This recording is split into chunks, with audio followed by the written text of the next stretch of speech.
उन प्रशिक्षण में नहीं रहे होंगे जो नए जुड़े हैं। तो अंतर्राष्ट्रीय शिक्षा पद्धति में हमने बात की थी कि बच्चों को चुनौती देनी चाहिए। तो बच्चों को चुनौती देनी चाहिए, ये बहुत ही महत्वपूर्ण है। तो क्यों चुनौती देनी चाहिए, इसके ऊपर हमने कभी सोचा है?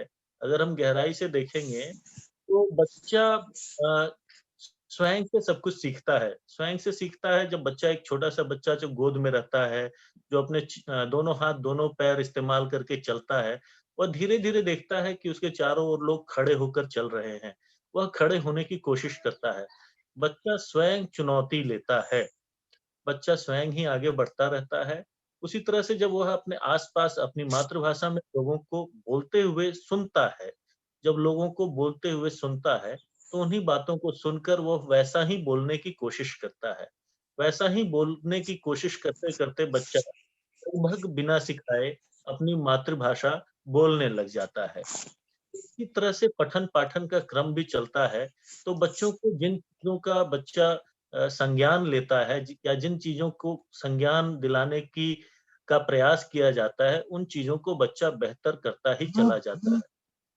इसी प्रक्रिया में जब हम धीरे-धीरे सोच-बूझ कर, समझ-बूझ कर जब हम प्रयास करते हैं बच्चों को चुनौती के सिखाने की, तो बच्चा बहुत तेज़ी से और बहुत ही आनंद के साथ चीज़ों को सीखता चला जाता है।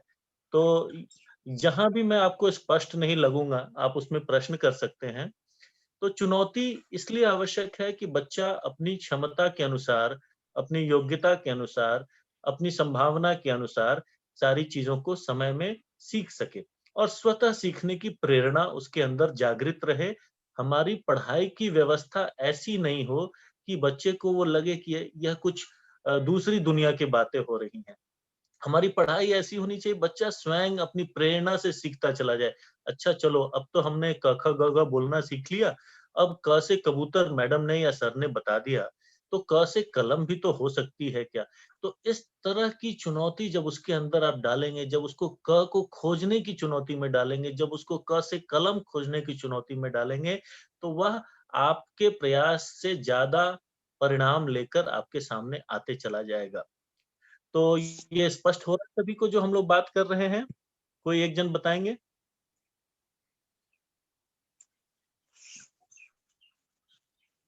भवन जी आपको स्पष्ट हो रहा है कि हम चुनौती क्यों देनी जी, चाहिए? जी, जी, जी, जी।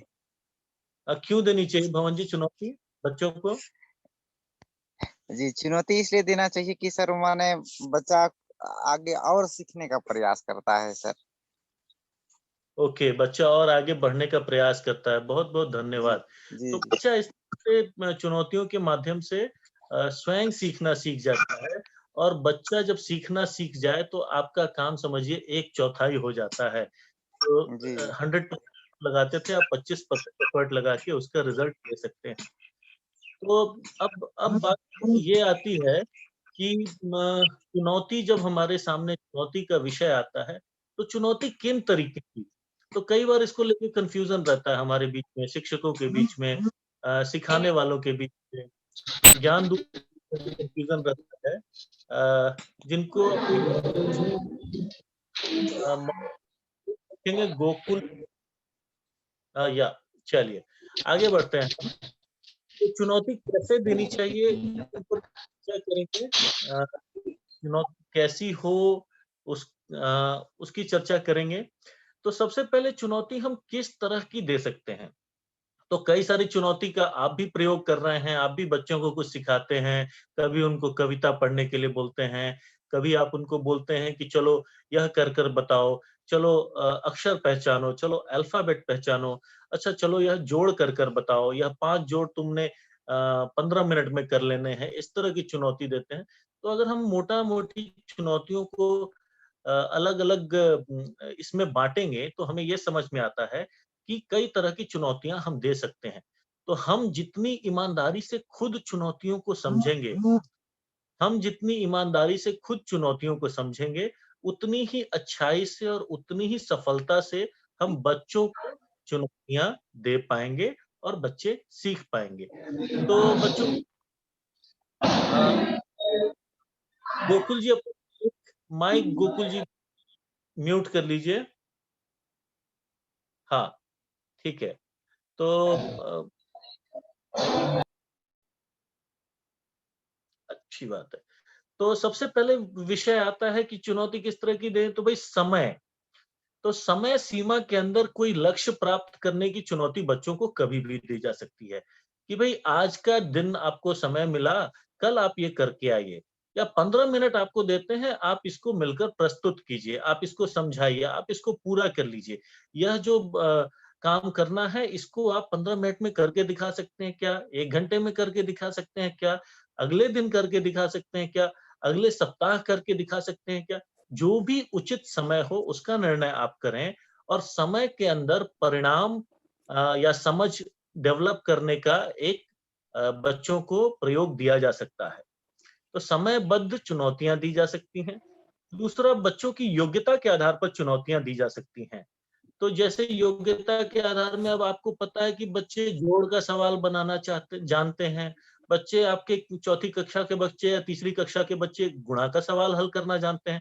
तो भाई उनको उनकी योग्यता के हिसाब से भी कभी-कभी चुनौती देते समय उनकी योग्यता का ध्यान अवश्य रखना चाहिए कि क्या उनकी योग्यता है, उन्हें जोड़ आता है, घटाव आता है, गुणा आता है, भाग आता है, उन्हें कहानी समझने आता है, उन्हें कहानी बोलने आता है, उन्हें अनुच्छेद पढ़ने आता है, उन्हें कहानी पढ़ने आता है। तो इस तरह की बातों की उनकी योग्यता के आधार पर आप चुनौतियाँ उनको दे सकते हैं। तीसरा, कई चुनौतियाँ आप उनके साथ में कर सकते हैं, जैसे कि उनकी बुद्धिमत्ता पे जो आधारित होंगी, जो उनकी बुद्धिमत्ता को कहीं न कहीं छूती होगी। जैसे कि आप कोई क्विज़ रख सकते हैं, तो क्विज़ भी एक तरह की चुनौती हुई कि चलो भई इस क्विज़ में कौन आगे आता है, कौन इसमें अव्वल आता है, कौन-सी टीम इसमें जीती है, उसमें आप 2 टीमें भी बना सकती हैं क्विज़ में। आप क्विज़ कर सकते हैं, आप पहेली कर सकते हैं, आप जनरल स्टडीज़ या जनरल साइंस या एनवायरनमेंट साइंस के सब्जेक्ट जो है, पर्यावरण के सब्जेक्ट, उन पर चर्चा रख सकते हैं। और उस हिसाब से और अ, और बुद्धिमत्ता का उपयोग या उसकी उसका उसको लेकर काम चुनौतियाँ ऐसे भी की जा सकती हैं कि मान लीजिए आपका एक बच्चा समझ गया। एक बच्चे को आप 5 बच्चों को समझा रहे थे, एक बच्चा समझ गया। अब उसको आप यह भी चुनौती दे सकते हैं, क्या तुम बाकी 4 बच्चों को या मुझे भी वापस समझा सकते हो? तो वहाँ भी उसकी बुद्धिमत्ता और बाकी दक्षता की चुनौती प्रयोग में आ जाएगी। तो समय की बात हमने की, योग्यता की बात की, बुद्धिमत्ता की बात की। उसके बाद प्रयोग। जब हम प्रयोग के स्तर पे आते हैं, जब हम प्रयोग के स्तर में आते हैं, तो मान लीजिए आपने अपने बच्चों को शब्द बनाना सिखा दिया। क, ख, ग, घ से शब्द बनाना सिखा दिया। पहली या दूसरी कक्षा के बच्चे हैं, उन्होंने शब्द बनाना सीख लिया है। तो अब क्या उन्हें आप इन शब्दों के प्रयोग के बारे में आप चुनौती दे सकते हैं। अब ये बताओ कि लेट्स से कि कोई बच्चा है, उसका नाम है कोई बच्ची है, उसका नाम है सीमा। तो सीमा, क्या तुम कल मुझे कलम को लेकर 5 उपयोग बता सकती हो? क्या तुम मुझे कल गेंद को लेकर उसको 5 तरह के उपयोग बता सकती हो? उसका प्रयोग बता सकती हो? तो या फिर कोई तीसरी चौथी का बच्चा है जिसको वाक्य बनाने आ गया है, उसको आप बोले कि तुम कलम से मुझे 5 वाक्य बनाकर दे सकती हो? क्या तुम मुझे कलम से 10 वाक्य बनाकर दे सकती हो? तो इस तरह क्या है कि बच्चों के सोचने की क्षमता का स्वतः विस्तार होगा। जब वह सोचेंगे, अरे कलम से तो लिखा जा सकता है, कलम और क्या कर सकता है? तो कलम तो किसी ने कलम अपनी गिरा दी, किसी की कलम गुम हो गई, मुझे एक नई कलम मिली, मुझे मेरे पिताजी ने एक कलम भेंट दी। तो इस तरह की सोचें उसके अंदर विकसित होती चली जाएँगी, तो यह सोच का जो विकास होगा, यही सबसे आधारभूत सीखने की क्रिया है, और बच्चा खुद से सीखना सीख जाता है। तो प्रयोग की बात हो गई। उसके बाद जो हमारी चुनौती है, हम प्रस्तुतिकरण की चुनौती दे सकते हैं। प्रस्तुतिकरण से मेरा तात्पर्य क्या है? तो भई चलो इस कविता को कल सुनाना है, कितने लोग सुना सकते हैं? तो भई जो भी लोग सुनाएँ वो ये कहानी आज मैं सुनाती हूँ, कल इस कहानी को वापस सभी को सुनाना है। तो इस तरह की चुनौती हो सकती है। या फिर कोई विषय आपने आज समझाया है कक्षा में, आपको पता है कि कुछ बच्चों ने इसे समझ लिया और कुछ ने नहीं भी समझा है। आप इसको पुनः रिपीट कराना चाहती हैं, लेकिन साथ ही यह चाहती हैं कि जिन बच्चों ने समझा है, उन्होंने कितना समझा है, इसे भी माप लिया जाए। तो आप 5 बच्चों को यह दायित्व दे सकती हैं कि कल यह विषय बच्चों आपको अपनी कक्षा में बाकी साथियों को समझाना है। तो इस तरह की प्रस्तुतिकरण की चुनौतियाँ दी जा सकती हैं। ग्रुप में पढ़ाने की जो हमने विषय मित्र, पीयर लर्निंग एक्सेट्रा की जो परिकल्पना की थी, उसको लेकर भी ग्रुप में पढ़ाने की हम परिकल्पना कर सकते हैं। हम यह दे सकते हैं, यह चुनौती दे सकते हैं कि कितने हमारे साथी दूसरे साथियों को सिखा सकते हैं, इसकी चुनौती हो सकती है। और एक जो बहुत महत्वपूर्ण चुनौती है, ध्यान रखिएगा ये बहुत ही महत्वपूर्ण चुनौती है, जैसे कि क्या कि हमने सोचा कि अ, अगला पाठ मुझे पढ़ाना है बच्चों को। मुझे पता है कि बच्चे अब पढ़ना सीख चुके हैं। हमारी तीसरी क्लास के बच्चे, हमारे चौथी क्लास के बच्चे पाठ को पढ़ सकते हैं। तो पाठ हमने उनको बोला कि आप इसको स्वयं पढ़कर आएँगे। आप इसको स्वयं पढ़कर आएँगे और इसमें इस पाठ के अंत में 4 सवाल दिए हुए हैं। इन 4 सवाल के अलावा और कौन से सवाल आपके दिमाग में आते हैं, उसको नाम लिख कर लाइए। तो इस तरह से जो बच्चा सबसे ज़्यादा सवाल बनाकर उस पाठ पर लाता है, वह उस चुनौती में सफल घोषित किया जा सकता है। इस कल्पना हमारी चुनौती की है, तो उन चुनौतियों को ध्यान देने की आवश्यकता है। तो मैं रिपीट करूँगा इस 8 से सवाल बनाने वाली चुनौती को रिपीट ऐसे करता हूँ कि एक पाठ है जिसे हमें बच्चे को पढ़ाना है और हमने उसको कल पढ़ाने का निर्धारित किया है कि कल हम उसे पढ़ा देंगे। आज हमने बच्चों से कहा, बच्चों पाठ संख्या 4 जो है, जो गाय के बारे में बताता है, इसको आप स्वयं पढ़िए, इस पाठ को स्वयं पढ़िए। इस पाठ के अंत में 4 सवाल दिए हुए हैं। उन सवालों को छोड़कर उनके अलावा और कितने सवाल आप बना सकते हैं और कितने सवाल आपके दिमाग में आते हैं, उनको बनाकर लाइए। तो बच्चा जिस दिन आपके बच्चे इतना एक्सरसाइज करना स्वयं से स्वप्रेरणा से इतना कार्य करना सीख जाएँगे, आपका पढ़ाने का बोझ, आपका पढ़ाने का श्रम, आपका पढ़ाने की ज़िम्मेदारी, आपके पढ़ाने में लगने वाली मेहनत 1/4 होकर रह जाएगी। और जब बच्चे उस पे कोई बच्चा 2 सवाल एक्स्ट्रा बना के लाएगा, कोई 4 सवाल बनाकर लाएगा, कोई 7 सवाल बनाकर लाएगा और जब बच्चे इस प्रक्रिया को करेंगे, तो उनके अंदर खुद से सोचने, खुद से समझने, खुद से प्रश्न उठाने की एक नई परिपाटी विकसित होगी, जिससे कि फर्दर आपका काम आसान हो जाएगा और बच्चे बहुत ही तेज़ी से 3 गुना तेज़ी से अपने लक्ष्य को हासिल करते हुए आगे बढ़ेंगे और अच्छा रिज़ल्ट परिणाम देंगे। तो इसी तरह से आप मान लीजिए कि देखा-देखी की चुनौती भी दी जा सकती है। मान लीजिए एक तरह का सवाल आपने जोड़ का बताया, 17 और 15 को जोड़िए। आपने जोड़ का प्रश्न एक बच्चों से कराया कि 17 प्लस 17 प्लस 15 क्या होता है? बच्चे ने आपका उत्तर दे दिया। अब आप बच्चे से ही बोलिए कि क्या आप इस तरह के 10 सवाल बना सकते हैं? तो इस तरह के 10 सवाल जब वो बनाएगा, वो 27 प्लस 15 करेगा, वो कुछ भी करेगा। तो इससे उसके अंदर एक बोध आएगा, एक समझ आएगी कि इसमें किस तरह के प्रश्न आ सकते हैं, किस तरह की प्रश्नों की उपयोगिता है और जब वह बच्चा प्रश्न उस तरह के 5, 10, 15, 20 जो भी प्रश्न बनाने की चुनौती पार करे, आप उनको अगली चुनौती दें, "अच्छा, क्या तुम इन्हें हल भी कर सकते हो?" तो अगर बच्चा उसको हल भी कर देता है, तो बच्चा स्वयं से प्रश्न बनाने और स्वयं से हल करने की योग्यता भी विकसित कर सकता है, जो कि बहुत ही आसानी से संभव है। तो आशा है कि मैं स्पष्ट चल रहा हूँ, अगर किसी को इस बीच में कोई प्रश्न आता है, तो कृपया पूछेंगे। मैं रुक रहा हूँ प्रश्न के लिए।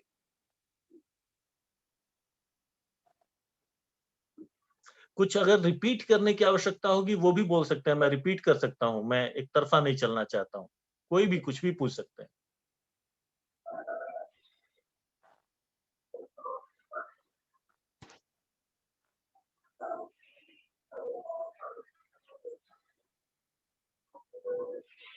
अच्छा, कोई प्रश्न आप नहीं पूछना चाह रहे हैं, तो मैं प्रश्न पूछता हूँ। मुझे कौन बताएँगे लेट्स से तृप्ति मैडम, नमस्कार। नमस्ते सर। मैडम आप बच्चों को चुनौती देती हैं, बच्चियों को अपने यहाँ चुनौती अगर देती हैं तो एक एक कोई उदाहरण मुझे बताइए? हाँ सर, जैसे क्लास में पढ़ा रहे हो, तो जैसे हुँ, कोई कविता पढ़ाए आज क्लास में, तो उसको चुनौती दे सकते हैं कि कल आप लोग अपने से कोई आप जो जानते हो, अपने से आप तैयारी करके आ सकते हो और क्लास पे कोई कविता सुना सकते हो, जो आप अपने से जानते हो। बिल्कुल, ऐसा कुछ बिल्कुल, बता बहुत सकते हैं? बहुत अच्छा। तो ये प्रस्तुतिकरण की चुनौती आपने दे दी बच्चों को कि भाई आप स्मरण और प्रस्तुतिकरण, याद करना और प्रस्तुत करना, प्रदर्शन करना, दोनों की चुनौती आपने उनको दी। इसके साथ ही आप उसको समझाने, कविता का मतलब समझाने की चुनौती भी दे सकते हैं। तो कई तरह की चुनौतियाँ आप तो स्वयं इसमें सक्षम हैं और बहुत कुछ आप जानते हैं, जिसको आप कर सकते हैं। और मुझे कौन बताएँगे, गोकुल आप क्या चुनौती देते हैं बच्चियों को?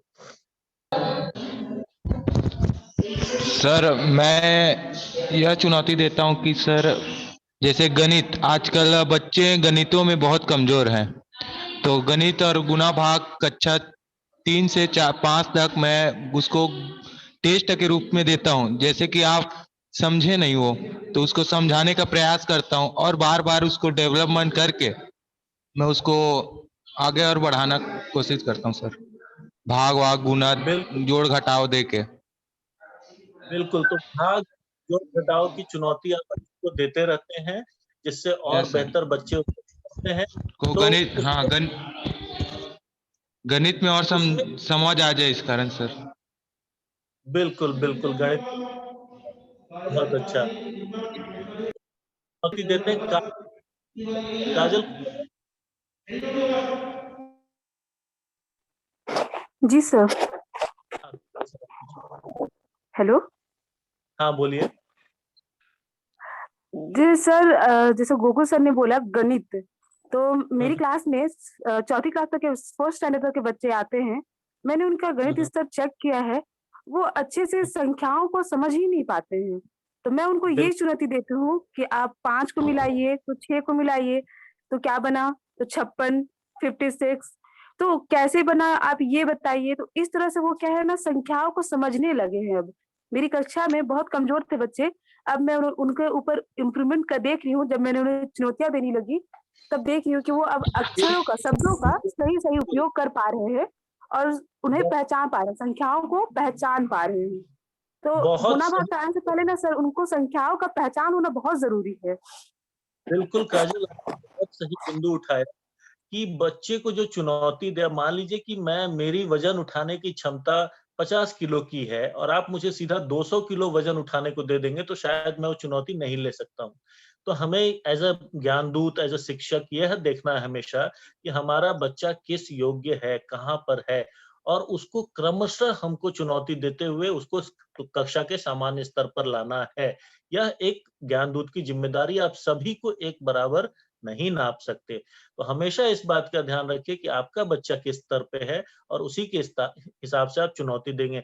मैं चुनौती देने में सावधानियों के ऊपर भी आऊँगा, लेकिन तब तक थोड़ा आप लोग से और सुनना चाहता हूँ कि और क्या शकुंतला मैडम आप कुछ बताएँगी, आप कैसी चुनौती देती हैं?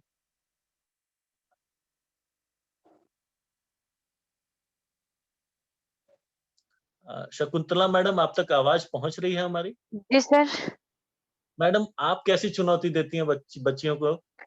मैं उनके स्तर के अनुसार उनको चुनौतियाँ देती हूँ, जैसे जो क्लास 3 में है, 4th में है, तो उन बच्चों को से मैं बोलती हूँ कि आप छोटे बच्चों को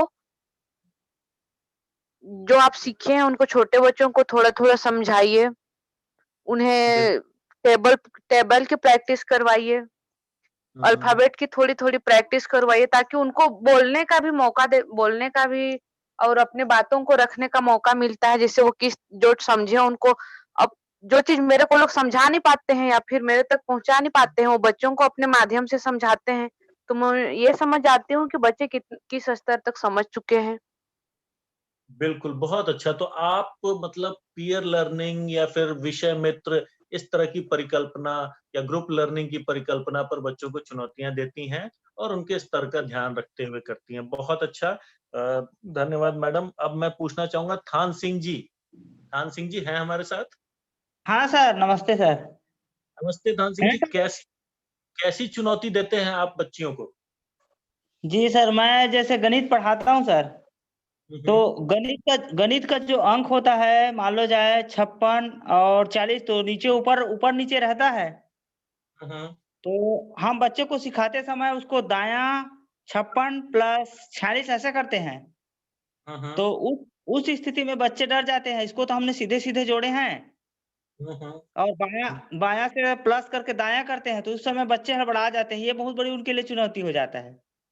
बिल्कुल, बच्चे ऊपर नीचे रख के जोड़ना जानते हैं और दाएँ-बाएँ रख दिया तो उनको दिमाग में कन्फ्यूज़न आ जाता है, बिल्कुल सही बात। जी, जी।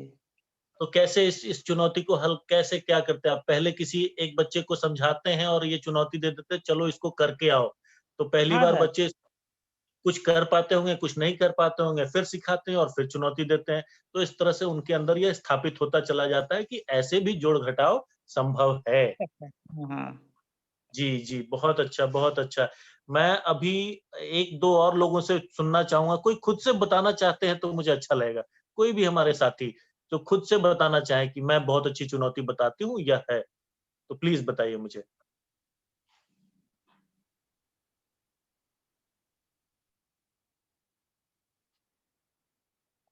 कोई जो रह गए हैं वो खुद से कुछ जोड़ना चाहते हैं, जिनसे मैंने नहीं कुछ पूछा है, चुनौती के बारे में। अच्छा ठीक है, चलिए आप नहीं बोलते हैं, मैं फिर से रिपीट कर रहा हूँ कि चुनौती कई तरह की आप दे सकते हैं। समयबद्ध समय के अंदर काम पूरा करने की चुनौती दे सकते हैं, योग्यता को बढ़ाने की चुनौती दे सकते हैं, बच्चों की बुद्धिमत्ता को बढ़ाने के लिए या उसको उसकी उसका आनंद करने के लिए कि हम अच्छे जानकार हैं, उसके बारे में कि हमें आता है, हम कर सकते हैं, इसको स्थापित करने के लिए दे सकते हैं। प्रयोग करने की चुनौती दे सकते हैं, तरह-तरह के प्रयोग, शब्दों का वाक्यों में प्रयोग, वाक्यों का अनुच्छेद में प्रयोग, अंकों का प्रयोग, अंकों के जोड़ का प्रयोग, तरह-तरह के प्रयोग विषय के की चुनौतियाँ दी जा सकती हैं। प्रस्तुतिकरण की चुनौती, प्रस्तुतिकरण मतलब क्लास के सामने कुछ बोलने की, कुछ कह पाने की, कुछ समझाने की, इसकी चुनौती दे सकते हैं। ग्रुप में पढ़ाने की, तो पीयर लर्निंग या ग्रुप लर्निंग का जो कॉन्सेप्ट होता है, उसके बारे में आप चुनौती दे सकते हैं। पाठ को खुद से पढ़ के खुद से अलग से सवाल बनाना, इस तरह की चुनौती इस चुनौती का तो ज़रूर उपयोग कीजिए। इस खास करके जो बच्चे थोड़ा पढ़ना-लिखना जान गए हैं, उनके साथ इसका प्रयोग आपको आँख मूंद कर शुरू करना चाहिए कि बच्चों आज ये पाठ आप खुद से पढ़िए और जितने सवाल दिए हुए हैं 4 सवाल, उससे ज़्यादा आप कितने सवाल और इस पाठ के बारे में बना सकते हैं, बना कर लाइए। बच्चे को सवाल बनाकर लाने दीजिए, आपसे पूछने दीजिए वो सवाल और वापस उन्हीं से वो उत्तर भी पूछिए। देखिए बच्चे कितनी आसानी से चीज़ों को सीख जाएँगे और जब वो उत्तर दे लें, जब वह प्रश्न आपको सुना दें, जब उसके उत्तर दे लें, उसके बाद आप अपने पाठ को एक बार पढ़ा दीजिए और उस पे आपका काम पूरी तरह से स्थायी शिक्षा हो जाएगी, स्थायी रूप से बच्चे उस बात को सीख जाएँगे। तो इस तरह से चुनौतियाँ हमारी बनती चली जाएँगी और मुझे लगता है कि आप लोग बहुत सारी चुनौतियाँ बनाते भी रहते हैं और आगे भी और अच्छा इस पे बनाएँगे। इस पे अगला बिंदु मेरा जो मैं आपको ध्यान दिलाना चाहता हूँ कि चुनौती देने में हमें सावधानी क्या बरतनी चाहिए। तो चुनौती देने में बड़ी सावधानी हमें ये बरतनी चाहिए कि बच्चे की क्षमता के हिसाब से चुनौती दें। बच्चे की जितनी क्षमता है, भले ही क्लास 2 का वो बच्चा है, लेकिन अगर उसकी क्षमता क्लास 1 जैसी है, जो हमने असर मूल्यांकन या अन्य मूल्यांकन में अंक नापा है, समझा है, तो उसको उसकी क्षमता के हिसाब से चुनौती दीजिए ताकि वह सीख सके।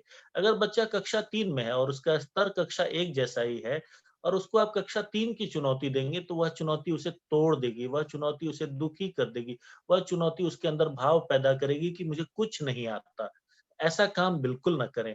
अगर बच्चा कक्षा 3 में पढ़ता है लेकिन वह उसका स्तर कक्षा 1 या कक्षा 2 का ही है, तो उसे कक्षा 1-2 की चुनौतियों को देकर ही आगे बढ़ाएँ ताकि वह उसको आनंद के साथ पूरा कर सके। चुनौती का यह कहीं मतलब नहीं है कि हमें बच्चे के ऊपर दबाव बनाना है, हमें बच्चों को दुःख में डालना है, हमें बच्चों को पीड़ा ऐसा हमारा कोई उद्देश्य नहीं है। तो स्पष्ट रखें, याद रखें, बच्चों की क्षमता के हिसाब से उन्हें चुनौतियाँ दें। दूसरी बात दूसरे बच्चों से बच्चों की तुलना ना करें, बच्चों की तुलना ना करें, सभी को अवसर दें। चुनौती मान लीजिए एक बार आपका बच्चा एक चुनौती को एक बार में पूरा नहीं कर पाता, 10 बच्चों को आपने चुनौती दी, 4 नहीं पूरा किया, तो 6 बच्चों को पुनः वह चुनौती दें और उनको थोड़ा समय सीमा बढ़ा दें, थोड़ी उनकी मदद कर दें, थोड़ा उनको समझा दें। उन 4 बच्चों से उन्हें कुछ समझने में सहयोग करा दें, लेकिन वो चुनौती बरकरार रखें। ये नहीं कि वो चुनौती खत्म हो गई, तो फिर उन बच्चों को लगेगा कि हम तो फेल कर गए, हम तो पिछड़ गए। ये हमेशा ध्यान रखना है, यह चुनौती इस ऐसी होनी चाहिए जिसमें सभी को जीतने का अवसर मिले और लगातार मिले। अवसर बंद नहीं होने चाहिए उस अवसर के दरवाजे। तो आपकी चुनौतियां इस तरह से होनी चाहिए। कई बार बच्चों को अपनी चुनौती खुद बनाने दीजिए। जब बच्चे आपके समझ जाते हैं चुनौती होती क्या है, चुनौती कैसे दी जाती है, तो बच्चों को चुनौतियां आप स्वयं बनाएं, बच्चों को प्रेरित करें कि चलो जोड़ के कितने सवाल आप बना सकते हो, तो भाई मैं तो 10 बना सकता हूँ, तो ठीक है 10 बना कर लाओ, तुम्हारी चुनौती से ही पूरी क्लास चलेगी, उसी चुनौती को सभी पालन करेंगे। चौथा, बच्चों को दी गई चुनौतियों का रिकॉर्ड जरूर रखें।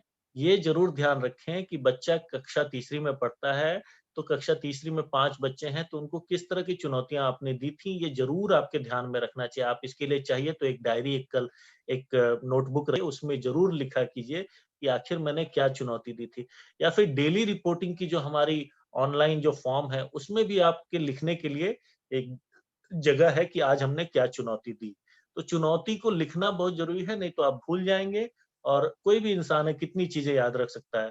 तो लिखेंगे तो फिर वही नहीं कि एक ही चीज को रिपीट करेंगे, तो बच्चा चुनौती में बोर भी होता है। बच्चा बहुत चालाक प्राणी होता है, इसे समझने की आवश्यकता है और उसे हमको बोर नहीं करना है। अंतिम चीज चुनौती में ध्यान देने के लिए कि धीरे धीरे चलें, बच्चों की रफ्तार के हिसाब से चले। बच्चों की रफ्तार के हिसाब से ही आप उन्हें सिखा सकते हैं। हाँ, धीरे धीरे चुनौतियों के माध्यम से उनकी रफ्तार बढ़ती चली जाएगी, जो खुद ही बढ़ेगी। लेकिन आपके धकेलने से, हम आपके खींचने से, आपके तेज दौड़ाने से बच्चा तेज नहीं दौड़ेगा। आपको बच्चे की गति के साथ चलना है और धीरे धीरे उसकी गति बढ़ाना है। सीखना कोई 20-20 का खेल नहीं है, इसको इत्मीनान से हमें चलना है। कोई समय की मारामारी नहीं है, सीखने के लिए जीवन छोटा है। तो पुनः मैं रिपीट कर रहा हूं, चुनौती देने में सावधानियां क्या बरतें। पहला, बच्चे की क्षमता के हिसाब से चुनौती दें। दूसरा, दूसरे बच्चों से बच्चों की तुलना ना करें। तुलना के क्रम में जाने से बच्चों के मन में अवसाद आ सकता है। हमें, हमारी चुनौती में सभी के लिए जीतने का स्कोप है, यहाँ कोई हारता नहीं, इस चुनौती में सभी जीतेंगे। तीसरा, कभी-कभी उन्हें स्वयं से चुनौती बनाने दें, स्वयं से अपनी चुनौती निर्धारित करने दें। तो भाई क से कितने शब्द बना सकते हो? तो मैडम मैं बताता हूँ, मैं कल 10 शब्द खोज कर लाता हूँ क से। तो ऐसा अवसर बच्चों को दें कि वो 10 शब्द खुद ही खोज कर ला सकें इस विषय के लिए। उसके बाद बच्चों को दी गई चुनौती का रिकॉर्ड रखना बहुत ज़रूरी है, ताकि हम उनको बोर न करें, बाद में ये न करें कि बच्चों को पता ही ना चले। और उसके बाद धीरे-धीरे चलें, चुनौतियों को धीरे-धीरे लेकर चलें, एक बार में सारी चुनौतियाँ बच्चों के ऊपर ना डालें। अब हम आते हैं, एक विषय हमको डिस्कस करना था जो कि सेल्फी विद सक्सेस का विषय। अंतर्राष्ट्रीय शिक्षा पद्धति में आपको इसके बारे में पहले भी बताया गया होगा। तो सेल्फी विद सक्सेस क्या है कि भई आखिर बच्चे अगर चुनौती पूरा करते हैं, सीख लेते हैं, तो हम उन्हें क्या देने वाले हैं? हम बच्चों को प्रतिदिन कोई पुरस्कार तो नहीं दे सकते, हम बच्चों को प्रतिदिन कोई मेडल नहीं दे सकते, लेकिन उनकी हर छोटी उपलब्धि किसी मेडल या किसी पुरस्कार से कम नहीं है। हमें यह भी उन्हें बताना है कि आज आपने अच्छा काम किया है, हमें उनकी अच्छाई को प्रमोट करते चलना है, हमें उनके एक-एक बढ़ते हुए कदम पे तालियाँ बजानी है और हमें उनके साथ उनका मार्गदर्शन करते रहना है। तो हमारे सेल्फी विद सक्सेस का जो सिद्धांत है, इसमें क्या है कि सबसे पहले बच्चों को स्वयं सीखने के लिए प्रेरित करना। तो बच्चे स्वयं सीखें, इसके लिए हम प्रेरित करते हैं। तो उन अ, किन्हीं की आवाज़ आ रही है। हाँ, तो बच्चों को स्वयं सीखने के लिए प्रेरित करना, तो उसमें जितने बच्चे सीखे हैं, उतने बच्चों के साथ आप एक सेल्फी ले लें। मान लीजिए उदाहरण के रूप अपने किसी का माइक ऑन है, जरा इसको देख लें।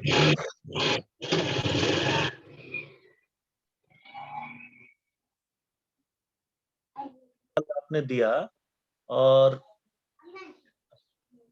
गुणा का सवाल आपने दिया 20 बच्चों को काम करने के लिए, और 4 बच्चों ने 20 सवाल हल कर लिए, 5 बच्चों ने 15 सवाल हल किए, बाकी बच्चों ने कम किए, कुछ ने नहीं किए।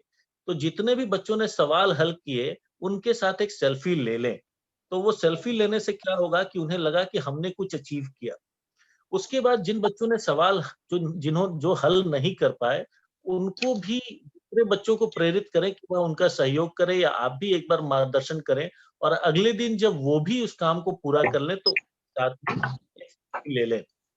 तो इससे क्या होगा कि बच्चों को फील होगा कि हम एक टीम है, हम अपने टीचर के साथ बहुत करीब से जुड़े हुए हैं, हम अपने ज्ञानदूत के साथ बहुत करीब से जुड़े हुए हैं, और बच्चे एक विशेष लगाव आपके लिए महसूस करेंगे।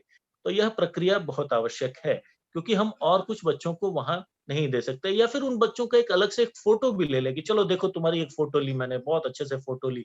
तो उससे उनके अंदर एक अचीवमेंट का भाव होगा और उनको बार बार वो काम करने के लिए प्रेरणा मिलेगी। दूसरा, जब पीयर लर्निंग या ग्रुप लर्निंग के विषय पर जब काम करते हैं, जब किसी बच्चे को आपने विषय मित्र बनाया, मान लीजिए कि आपने किसी बच्चे को गणित का विषय मित्र बनाया और उस बच्चे ने अपने बाकी साथियों को सिखा दिया, तो सिखाने वाले और सीखने वाले दोनों बच्चों के साथ एक सेल्फी ले लें। सेल्फी लेने में कठिनाई होती है तो आप उन दोनों बच्चों का कम से कम साथ में फोटो ले लिए कि इन्होंने इस उपलब्धि को प्राप्त किया। तो इस पर ध्यान देने की उसके बाद बच्चों का जो जिज्ञासु रवैया, मान लीजिए कोई बच्चा रोज आपसे कुछ तरह-तरह के सवाल पूछता है और उन सवालों के जवाब भी खुद खोजता है, तो कोई बच्चे ने जब कुछ अलग सा सवाल आपके सामने रखा, आपने उसको बातों-बातों में रास्ता दिखाया और उसने उत्तर भी खोज लिया, तो यह भी वो अवसर है जब यह सक्सेस का अवसर है, यह भी सफलता का अवसर है जिस समय एक सेल्फी ली जा सकती है। तो ऐसे विषयों को भी आप कैच करें। सीखने की प्रक्रिया में प्रौद्योगिकी का उपयोग। तो टेक्नोलॉजी का जब आप उपयोग करते हैं सीखने और सिखाने की प्रक्रिया में, उस समय भी आप मान लीजिए कोई बच्चा आपका कुछ सीख कर आता है, कोई नई चीज, कोई टेक्नोलॉजी उपयोग करके आता है, तो उस समय भी आप एक सेल्फी ले सकते हैं। और ध्यान रखना है कि इस सेल्फी के प्रक्रिया का पूरा उद्देश्य जो है वह यह है कि भाई इसमें सारे लोग सीखें, सारे लोग के अंदर सीखना, हम उसमें आगे बढ़े। बच्चा बाद में भी पूरा करता है, उसको भी सेल्फी का अवसर दे या उसकी भी फोटो ले। सभी बच्चों का फोटो लेने से उन्हें लगता है कि हमें कुछ विशेष महत्व मिल रहा है। तो इस तरह से जब हम काम करेंगे तो हमें अच्छा परिणाम मिलेगा। मैं पुनः दोहराता हूँ, सेल्फी विद सक्सेस किन-किन परिस्थितियों में लिया जा सकता है। तो बच्चों को स्वयं सीखने के लिए पहले प्रेरित करना। दूसरा, स्वयं से और अधिक सीखने के लिए चुनौती देना। तीसरा, विषय मित्र और उनके द्वारा किसी कार्य को किया जाना। चौथा, बच्चों के द्वारा कोई जिज्ञासा उठाई जानी और उसके बारे में उसका उत्तर देना। पांचवा, सीखने की प्रक्रिया में प्रौद्योगिकी का उपयोग करते हैं बच्चे, वैसी परिस्थिति में भी उनका सेल्फी विद सक्सेस लेना। तो इस तरह से जब आप सेल्फी विद सक्सेस लेंगे तो सेल्फी विद सक्सेस की एक प्रक्रिया है जिसमें ये लिखना कि बच्चे ने क्या उपलब्धि प्राप्त की, कितने बच्चों ने प्राप्त की, हमें इससे क्या मिला, और इत्यादि इत्यादि। वो प्रक्रिया का एक दो उदाहरण मैं आपके पास ग्रुप में डाल दूंगा कि बाकी टीचर्स दूसरे राज्यों में या दूसरी जगहों पे कैसे इन चीजों का प्रयोग कर रहे हैं। तो उसको देखने से आप धीरे धीरे इस आपको काफी आनंद आएगा और इस प्रक्रिया में आप आगे बढ़ पाएंगे। हमारे पास 4 मिनट बचे हैं। किसी के पास कोई सवाल हो तो चुनौती के विषय पे और सेल्फी विद सक्सेस के विषय पे कृपया आप आगे आकर सवाल पूछिए।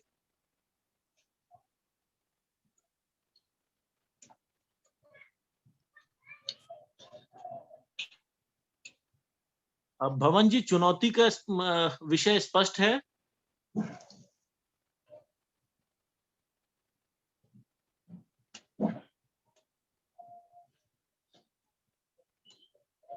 भवन सिंह जी,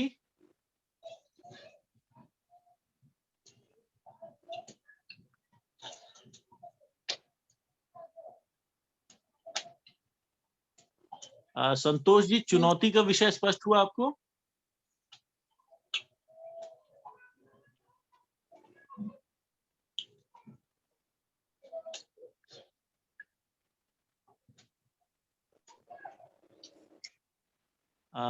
मांगमती मैडम, आप सुन पा रही हैं?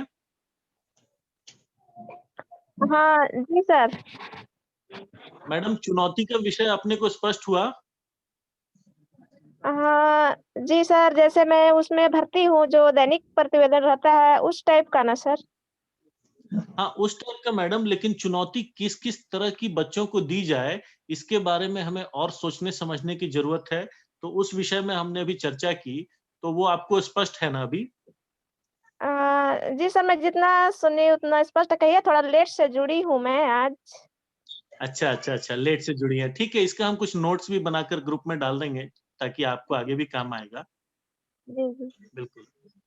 काजल मैडम क्या पूछ रही हैं आप?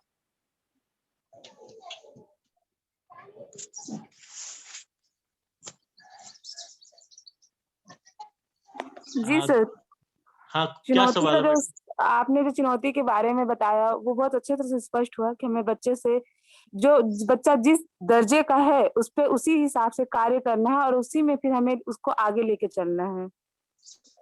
बिल्कुल मैडम, इसी तरीके से हमें चलना है ताकि बच्चे पे अनावश्यक बोझ ना हो और बच्चा आनंद से इस विषय को लेकर आगे बढ़ सके। बिल्कुल। और किसी का कोई सवाल हो तो हमारे पास 1 मिनट है और आज इतना ही सेशन रखना है। कल अंग्रेजी को लेके हमारे साथ एक बहुत ही अनुभवी शिक्षक जुड़ेंगे जो अंग्रेजी के बारे में चर्चा शुरू करेंगे और अंग्रेजी का कार्यक्रम प्रारंभ करेंगे।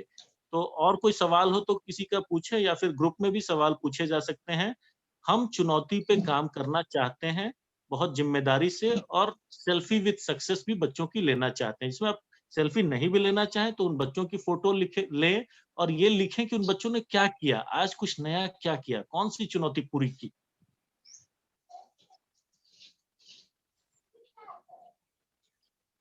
और कोई सवाल किन्हीं का?